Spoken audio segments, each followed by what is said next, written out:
northern lights is something that happens in the middle. It happens above our head, but it comes from the sun.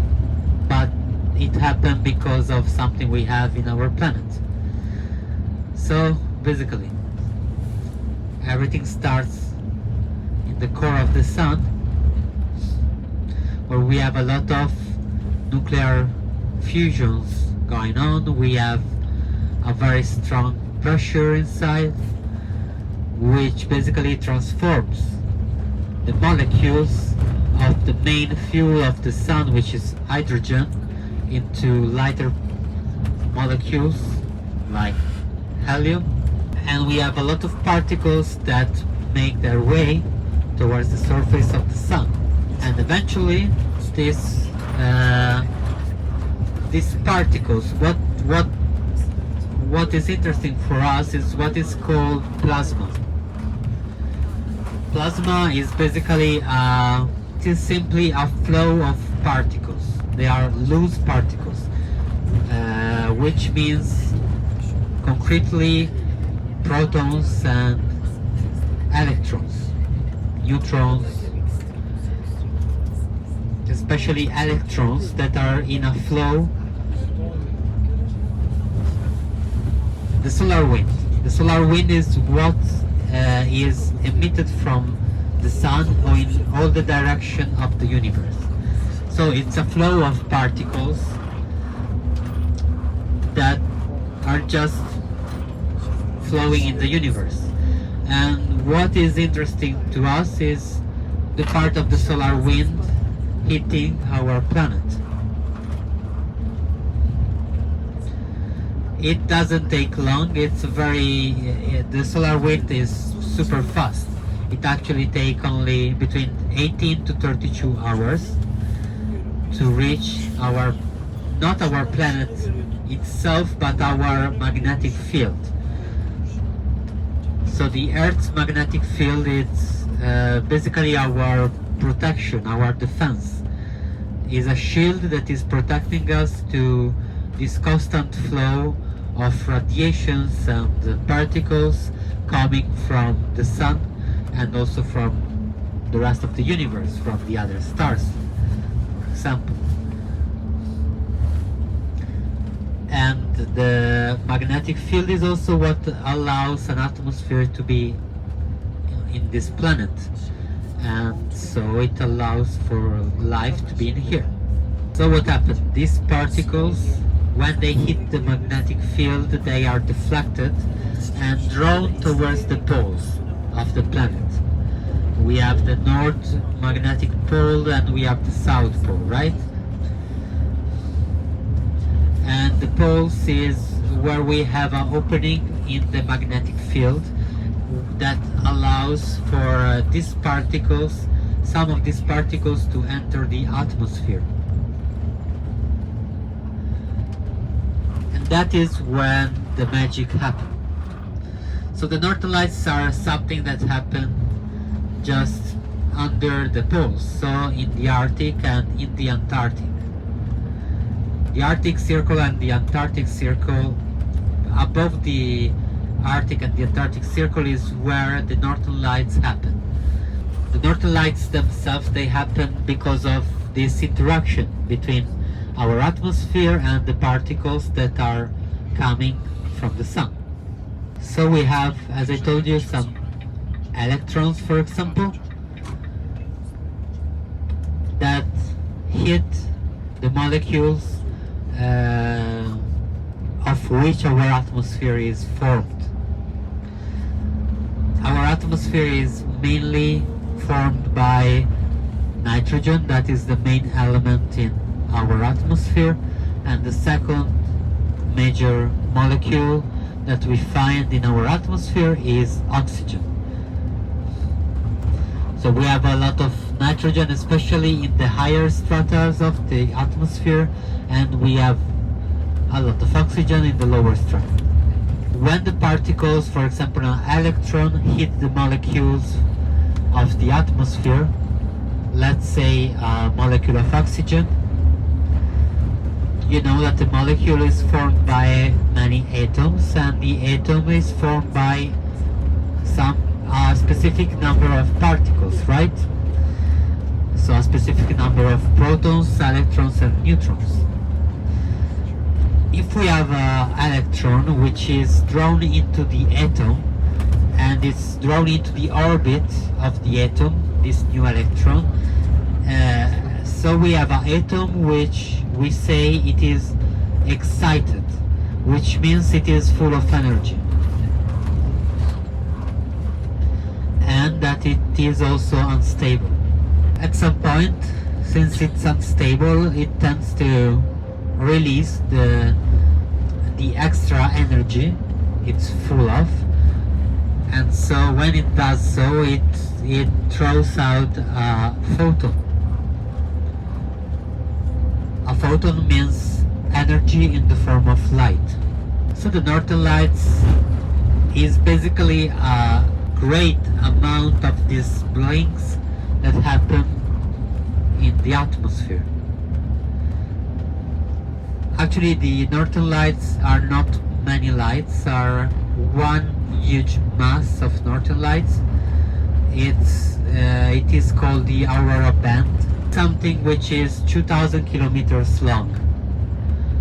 It's a huge mass of northern lights basically, and it's spinning around the Arctic and around the Antarctic. So every night we know that it's spinning every time from east to west.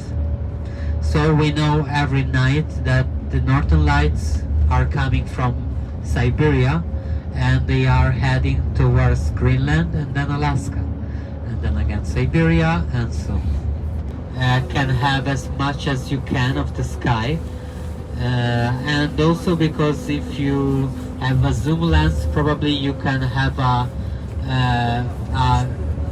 smallest f value, so you have a brighter photo if you have the widest angle possible. So do that. So another thing that we can set is the white balance, which is pointed by WB in the phones or also in the cameras. The white balance is very nice. You can basically, it's the tone of the colors of your photo. So it's about the white, and to have a white which looks actually white and not blue and not orange. So it's not a warm color or cold color, but it's something balanced, right? That is the white balance. And you can either you set it manually. In that case, I would say maybe you can set it directly to 2800K, which is the same of tungsten. If you want to use the presets, normally you have the presets, and is the image, the symbol of a light bulb, that is the tungsten. Or you can also try fluorescent, which is the symbol of a neon light, and it should be the same of 4000K probably, or 3800, which is also quite good. But the best is to do it when we are there and to understand what is the light condition and to set it accordingly. Flash, just take it out. You don't need to use the flash, because you can't really use the flash in a long exposure picture. It simply doesn't work. So always look around for that, and you have to consider that taking a photo with the flash is something that you have to be trained to do it well. We are photographers and we know how to do that. Which I will take as a compliment as a good driving. Thank you. And other than that,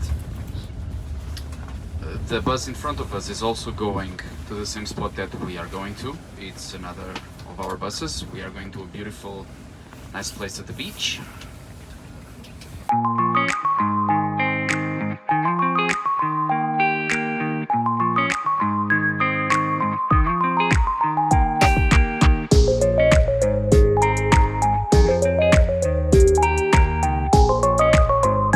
to see the Northern Lights? In Alaska, in Siberia, in the Antarctic Ocean, in South Australia, Tasmania, doesn't matter. In every spot there is certain data that is important for you to know. For example, this year in the 5th of November, Northern Lights could be seen practically in every location in Europe. The perception you have of them varies depending on the geographical point in the globe where you are. So the way that we experience it down in south is by a red glow in the north part of the sky. And the reason why, for example, the name of the aurora is Aurora Borealis is actually was named the other way around. It was named by Galileo Galilei, our Italian fellow from the 16th century. He was a very prominent astronomer, and he could see this red glow in the sky, which kind of looked like the light before the sunrise, which in the Latin language is given the name Aurora. But on the north, the sun rises from the east horizon, not the north horizon. So we called it the dawn from the north, which is what Borealis means. And he named it the other way around. It was the Borealis Aurora, because it was the dawn from the north. And that's what he tried to explain. If you are in a location south from Tromsø, it's not impossible to see the lights. But the energy that needs to be created from the sun and the polarity of the atmosphere need to be much more aggressively different. Over here the energy is not much, but for example when you start going to places like the southern part of Norway, the northern part of Scotland, in the US, in the north part of the US, then you need to start to have something in consideration which is called the KP, which probably all of you or most of you have heard about. For us that is irrelevant. The only thing we need is the gate to be open. But if you go further south, then the KP is something that you should take in mind. But if you're in Tromsø or any other place where you have the Aurora belt passing on, you can forget about the KP. Then the only thing that you need is the polarity of the atmosphere to be open for the light to come in, and then you have the aurora. So it's not geographical related, is polarity related, and that's something that cannot be predicted or controlled. It wouldn't matter tonight that you would be in Finland or down south in Bardufoss or up north in Charvoy and all the other locations up in the north. What you would see would be the same. I hope you find this interesting, and now that probably half of you is already asleep, I'll let the last 25 to do the same. Enjoy your tour.